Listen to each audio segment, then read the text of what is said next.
આજે માગસર સુદ પૂનમ એટલે દત્તાત્રેય જન્મોત્સવ છે અને આપણા વડોદરા શહેરમાં આવેલું કીર્તિ મંદિરના પ્રાંગણમાં આવેલું શ્રી કુબેરેશ્વર દત્ત મંદિર, જેમાં જે ગાયકવાડ ટ્રસ્ટ સંચાલિત છે, દેવસ્થાન ટ્રસ્ટ સંચાલિત, અને અહીંયા દત્ત જયંતિ ઉત્સવ દરમિયાન સવારે ભગવાનનો અભિષેક થયો, પછી ભગવાનની આરતી થઈ, શહનાઈ વાદન થયું અને પછી હવે સાંજે 4 વાગે મહિલા મંડળનું ભજન થશે અને દત્તાત્રેય ભગવાનનો જન્મ ઉત્સવ સાંજે 7:20 અહીંયા કરવામાં આવશે.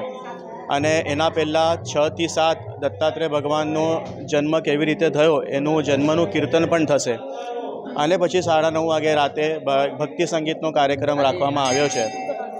દત્તાત્રેય ભગવાનનું આ જે મંદિર છે બહુ પૌરાણિક મંદિર છે આપણા વડોદરામાં, અને કુબેરેશ્વર મહારાજ જેવી રીતે રંગાવધૂત મહારાજ થઈ ગયા એવી રીતે કુબેરેશ્વર મહારાજ પણ થઈ ગયા અને એમની આ સમાધિ સ્થાન છે અને સમાધિનું પ્રતીક તરીકે અહીંયા શિવલિંગનું પણ સ્થાપન કરવામાં આવ્યું છે, જે તમે જોઈ શકશો. અને આ દત્તાત્રેય ભગવાનની મૂર્તિ જે છે એ શિવદત્ત મૂર્તિ કહેવાય, તો એનું ખાસ મહત્ત્વ છે. તો બધા ભક્તોને આજે આવીને દર્શન કરે અને ધન્યતા અનુભવે એવું વિનંતી.